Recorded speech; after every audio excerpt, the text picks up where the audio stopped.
హైదరాబాద్ జలమండలి GM Kumar నివాసంలో ACP సోదాలు నిర్వహిస్తోంది. ఏసీపీ టీఎస్పీ మజీద్ అలీఖాన్ ఆధ్వర్యంలో హైదరాబాద్ తో పాటు మొత్తం 8 ప్రాంతాల్లో ఏసీపీ అధికారులు తనిఖీలు జరుపుతున్నారు.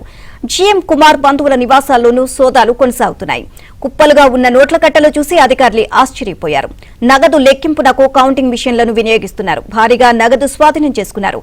నగదు ఆస్తుల వివరాలపై ఏసీపీ అధికారులు ఆరా తీస్తున్నారు.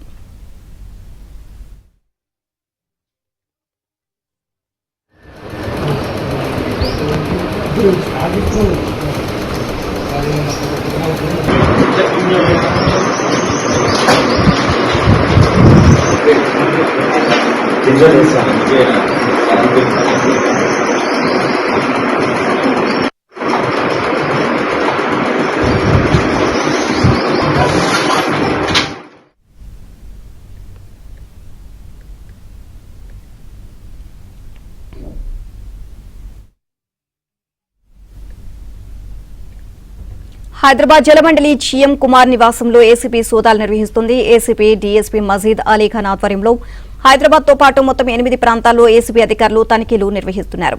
జీఎం కుమార్ బంధువుల నివాసాల్లోనూ సోదాలు కొనసాగుతున్నాయి. కుప్పలుగా ఉన్న నోట్ల కట్టలు చూసి అధికారులు ఆశ్చర్యపోయారు.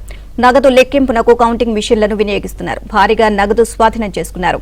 నగదు ఆస్తుల వివరాలపై ఏసీపీ అధికారులు ఆరా తీస్తున్నారు.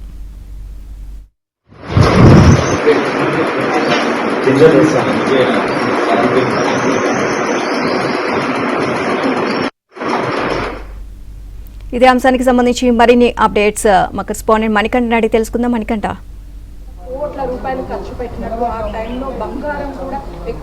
నిలిమా హైదరాబాద్ జలమండలిలో జనరల్ మేనేజర్ గా పనిచేస్తున్న కుమార్ ఇంట్లో ఏసీబీ అధికారులు సోదాలు నిర్వహిస్తున్నారు. తెల్లవారుజామున 6 గంటల నుంచి ఏసీబీ అధికారులు పలు బృందాలుగా ఏర్పడి ఏకకాలంలో 8 ప్రాంతాల్లో కుమార్ నివాసంతో పాటు అలాగే అతని సన్నిహితుల ఇళ్లలో ఏసీబీ అధికారులు ఏకకాలంలో సోదాలు నిర్వహిస్తూ ఉన్నారు. ప్రస్తుతం మనం విజువల్స్ లో చూసుకోవచ్చు.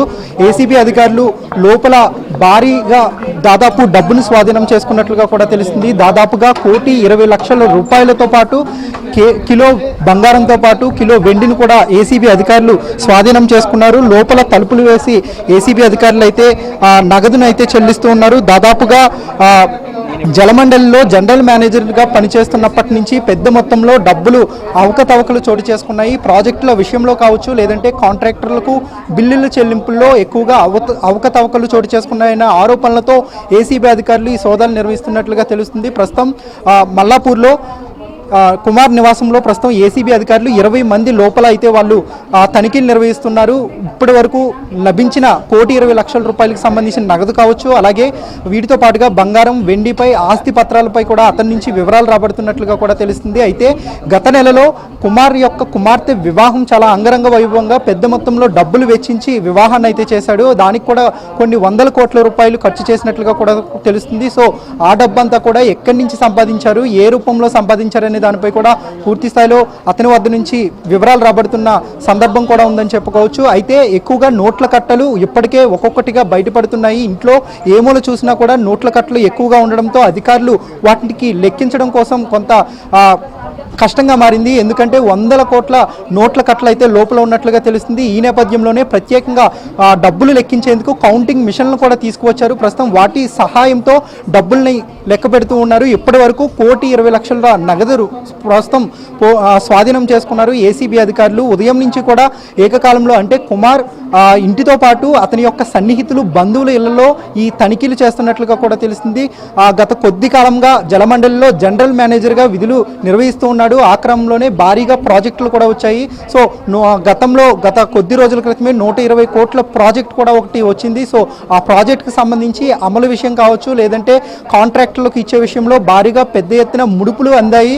అందువల్ల ఆ ముడుపులతోనే ఇదంతా కూడా ఎక్కువ మొత్తంలో డబ్బులు సంపాదించాడని కుమార్పై పలు అభియోగాలు ఉన్నాయి. సో వాటి ఆధారంగా ప్రస్తుతం ఏసీబీ అధికారులు అయితే ఈ సోదాలు నిర్వహిస్తున్నారు. ఇప్పటి వరకు అయితే ఏసీబీ అధికారులు ఎంత స్వాధీనం చేసుకున్నారు, ఎంత మొత్తంలో ఎక్కడెక్కడ ఉన్నాయనే దానిపై కూడా ఎటువంటి ప్రకటన మాత్రం విడుదల చేయలేదు. ఈ సోదాలు సాయంత్రం వరకు కొనసాగే అవకాశం ఉన్నట్లుగా కూడా తెలుస్తుంది. ప్రస్తుతానికి ఏసీబీ అధికారులు అయితే డోర్లు మూసివేసి కుమార్ను లోపలే ఉంచి అతని సమక్షంలోనే ఆస్తి పత్రాలు కావచ్చు, లేదంటే బ్యాంకుకు సంబంధించిన డిపాజిట్ విషయం విషయాలు కావచ్చు, వీటితో పాటుగా ఎక్కడెక్కడ భూములు కొనుగోలు చేశారు, ఎవరి పేరు మీద ఈ భూములు కొనుగోలు చేశారనే దానిపై కూడా పూర్తిగా ఆరా తీస్తూ ఉన్నారు. ఇప్పటికే నిజామాబాద్లో 3 ఎకరాలు ఉన్నట్లుగా ఏసీబీ అధికారులు కొద్దిసేపటి క్రితమే గుర్తించారు. వీటితో పాటుగా హైదరాబాద్లో ఓపెన్ ప్లాట్లు 3 కొనుగోలు చేశారు. అలాగే వీటితో పాటుగా కొన్ని ఇప్పటికే నిర్మాణం పూర్తయిన 3 ఫ్లాట్లు కూడా కొనుగోలు చేసినట్లుగా తెలుస్తుంది. సో ఓవరాల్గా దాదాపుగా 120 కోట్ల పైనే భారీగా అవినీతి డబ్బును ఇప్పటి వరకు సంపాదించినట్లు